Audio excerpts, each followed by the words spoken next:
ولنقرأ ولنرتقي. واضح کا آج کا سبق ہے اجزاء الجم کے معنی ہے سوار ہونا. ابراہیم پہ ہمیشہ ایک ہی پیش آئے گا. یداعب کے معنی ہے مستی کرنا. مزار الفلاح تو وہاں کیا ہے آئیے کامیابی کی. یستع کے معنی ہے پھیلنا. کلمۃ یسمى بها. عربی میں یہ تقسیم تین کی تعداد میں ہے اور قرآن میں ورڈ تین حصوں میں تقسیم ہے. اس زبان میں اسم کے بارے میں چار باتوں کا علم بہت ضروری ہے. ورحمۃ اللہ وبرکاتہ. بغیر کسی تمہید کے بغیر کسی تاخیر کے آئیے آج کا اگلا سبق شروع کرتے ہیں. النحو الواضح کا. النحو الواضح کا آج کا سبق ہے اجزاء الجملہ، یعنی کہ جملے کے اجزاء، جملے کے جو جز ہوتے ہیں ان کے حوالے سے آج بات ہوگی کہ جملہ بنتا کن چیزوں سے ہے. یہاں آپ کی اسکرین پہ شروع میں ہی صاحب کتاب نے کچھ جملے دیے ہیں تاکہ ہم اپنے ذہن میں ان جملوں کو دیکھیں کہ اس میں کتنے الفاظ کتنے اجزاء جملے میں موجود ہے. تو ایک خاکہ ذہن میں بیٹھنے کے بعد پھر آگے انہوں نے بحث کی ہے. پہلا جملہ ہے رکب ابراہیم الحصان. یہاں پہ آپ دیکھ سکتے ہیں رکب ابراہیم الحصان. رکب یرکب کے معنی ہے سوار ہونا. ابراہیم یہ فاعل ہے اور غیر منصرف ہے، اجمی نام ہے. ابراہیم جہاں کہیں پہ یہ لفظ آپ دیکھیں قرآن میں، قرآن سے باہر کسی بھی ادبی کتاب میں، تو ابراہیم پہ ہمیشہ ایک ہی پیش آئے گا، وہ اس حالت میں اگر یہ مرفوع ہوا، اور اگر منصوب ہوگا تو اس صورت میں جو ہے اس پہ ایک فتح آئے گا، اس پہ کسرہ نہیں آئے گا، اس پہ جو ہے کسی طرح کی جو ہے تنوین نہیں آئے گی، بلکہ ہر حال میں اس پہ جو ہے یا فتح ہوگا یا پھر ضمہ ہوگا. ضمہ کس حال میں ہوگا؟ ضمہ اس حال میں ہوگا کہ اگر یہ مرفوع ہوا. فی الحال یہاں پہ یہ مرفوع ہے. رکب ابراہیم الحصان. ابراہیم گھوڑے پر سوار ہوا. یداعب اسماعیل القط. اسماعیل بلی کے ساتھ کھیل رہا ہے، یہ کھیلتا ہے. داعب یداعب کے معنی ہے مستی کرنا، مذاق کرنا، کھیلنا، کودنا. تو یہاں پہ کیا ہے؟ یداعب اسماعیل القط. اسماعیل بلی کے ساتھ کھیل رہا ہے. پھر آگے ہے تیسرا جملہ یحسد. حسد یحسد کے معنی ہے کاٹنا. حسد یحسد کے معنی ہے کاٹنا. یحسد الفلاح القمح. فلاح کے معنی ہے کسان. ایک ہے فلاح، حی علی الفلاح.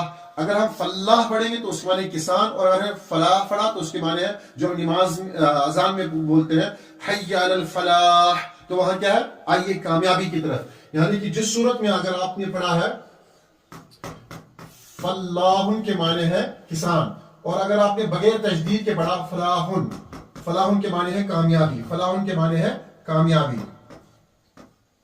فلاحن کے معنی ہے کامیابی، اور فلاحن کے معنی ہے کسان.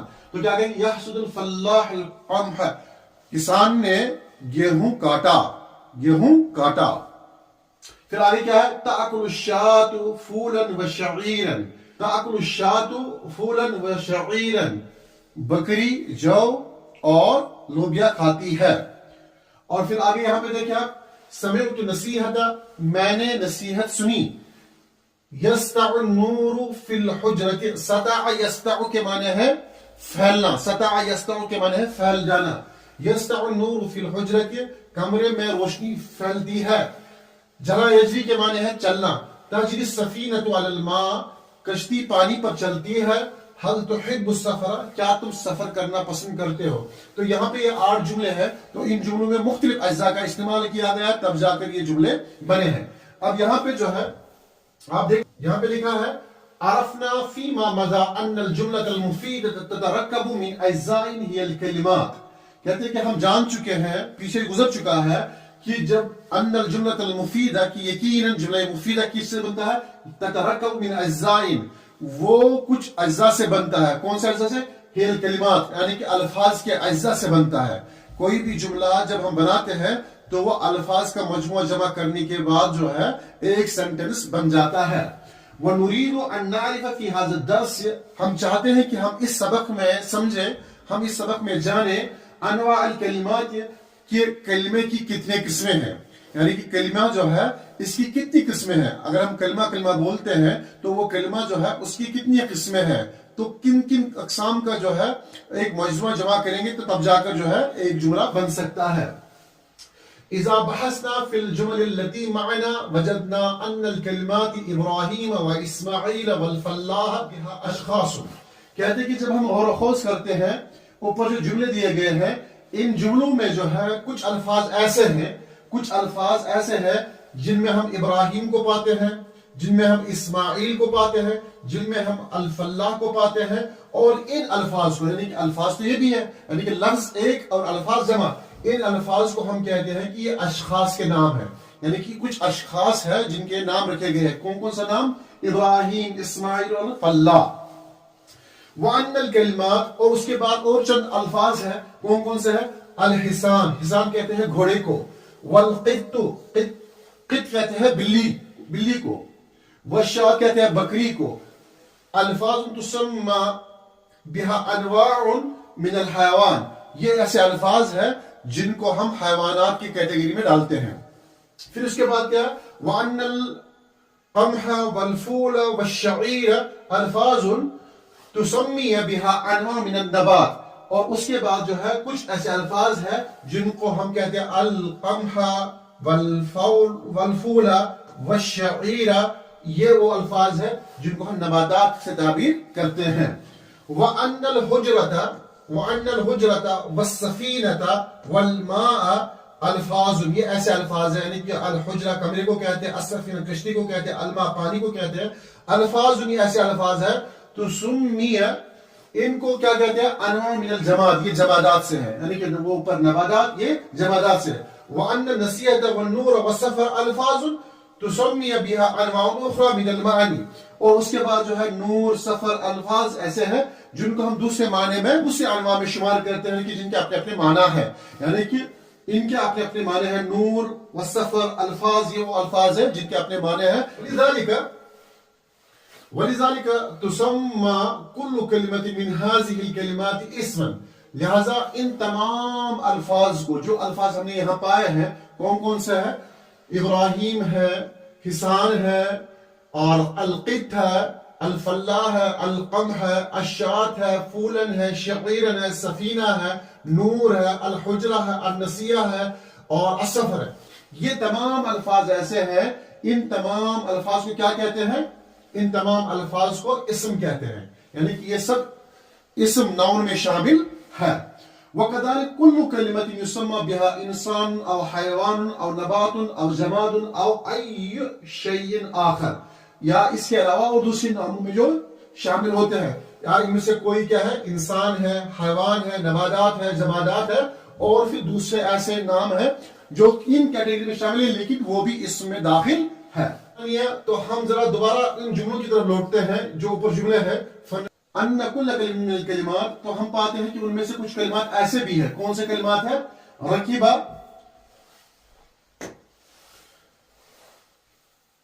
کون سا ہے؟ رکیبہ ویداعب ویحسد وتأکل تدل علی حصول فعل فی زمن خاص، تو وہ کلمات ایسے ہیں جو کسی فعل پہ دلالت کرتے ہیں، لیکن اس فعل کی بحث سے پہلے ہم ذرا اسم پہ ہی بات کرتے ہیں، تاکہ ہم اسم کے بعد فعل پہ بات کریں گے، فعل کے بعد ہم حرف پہ بات کریں گے، لہذا ذرا پہلے اسم پہ لوٹ آتے ہیں۔ اب ذرا یہاں پہ بات کرتے ہیں اسم کی، یعنی کہ شروع میں جو ہم نے سبق میں دیکھا کہ ان میں بہت سارے ایسے اسماء کا ہم نے ذکر کیا۔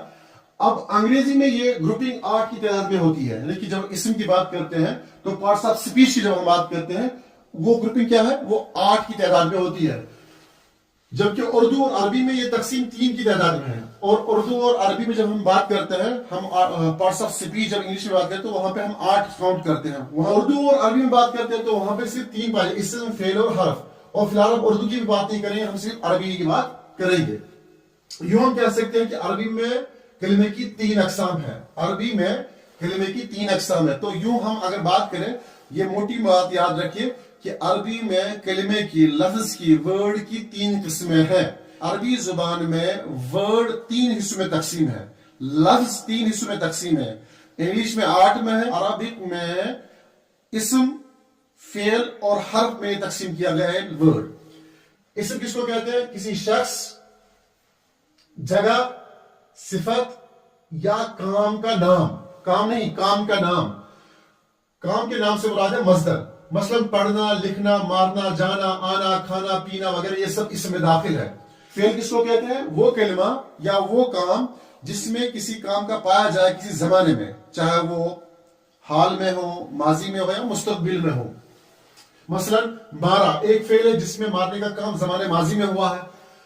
مارنا ایک اسم ہے جس میں کام کا مفہوم تو موجود ہے لیکن زمانے کی قید نہیں ہے. اب اس کے بعد حرف کو دیکھیں. حرف وہ کلمہ ہے, حرف اس کلمہ کو کہتے ہیں کہ جو تنہا اپنا کوئی معنی نہیں دے سکتا ہے جب تک کہ یہ حرف دونوں کے ساتھ ملے نہیں, یا تو اسم اور فعل کے ساتھ مل کے اپنا کام پورا کرے گا. یہ یعنی کہ وہ کلمہ ہے جس کے معنی ہوتے تو ہیں لیکن جب تک یہ کسی اسم یا فعل کے ساتھ استعمال نہ ہو اس کا مطلب سمجھ میں نہیں آتا ہے. اسم کے حوالے سے بات کو ذہن نشین کر لیں. فی الحال تو ہم نے یہاں پہ یہ کہا کہ ورڈ جو ہے یا لفظ جو ہے یہ 3 حصوں میں تقسیم ہے, اسم, فعل اور حرف. یہ تینوں الگ الگ جو انشاءاللہ بیان کیے جائیں گے. اسم کے حوالے سے آج آپ تھوڑا ذہن میں یہ بات بٹھا لیں کہ اسم کہتے کس کو ہے. عربی زبان میں اسم کے بارے میں 4 باتوں کا علم بہت ضروری ہے. یہ 4 باتیں آپ ذہن میں رکھیں. کیا ہے وہ 4 باتیں اسم کے بارے میں؟ نمبر 1, اسم کا مذکر یا مؤنث ہونا. اسم کا نمبر 1, اسم کا مذکر یا مؤنث ہونا یعنی کہ جنس, جنڈر جو ہے. پھر اس کے بعد اسم کا واحد, مثنی یا جمع ہونا یعنی کہ نمبر, عدد, یعنی کہ وہ اسم واحد ہے, مثنی ہے یا جمع ہے. تیسری بات, اسم کا معرفہ یا نکرہ ہونا, کیپیسٹی اسم کی, یعنی کہ اس کی وسعت کیا ہے کہ وہ معرفہ ہے یا نکرہ ہے. پھر چوتھی بات کیا ہے کہ اسم کا اعراب یعنی جملے یا ترکیب میں اسم کا مقام کیا ہے, سٹیٹس کیا ہے. اسم کا اعراب یعنی کہ اس کا سٹیٹس کیا ہے کہ وہ فاعل ہے, مفعول ہے, مجرور ہے. وہ سٹیٹس جو ہے جاننا بہت ضروری ہے عربی زبان میں. یہ 4 باتیں جو ہے اسم کے بارے میں اپنے ذہن میں آپ رکھ لیجئے کہ عربی زبان میں اسم کا مؤنث اور مذکر کا جاننا بہت ضروری ہے. دوسری بات, اسم کا واحد, مثنی اور جمع جاننا بہت ضروری ہے. تیسری بات, اسم کا معرفہ اور نکرہ جاننا بہت ضروری ہے کہ یہ اسم معرفہ ہے یا نکرہ ہے.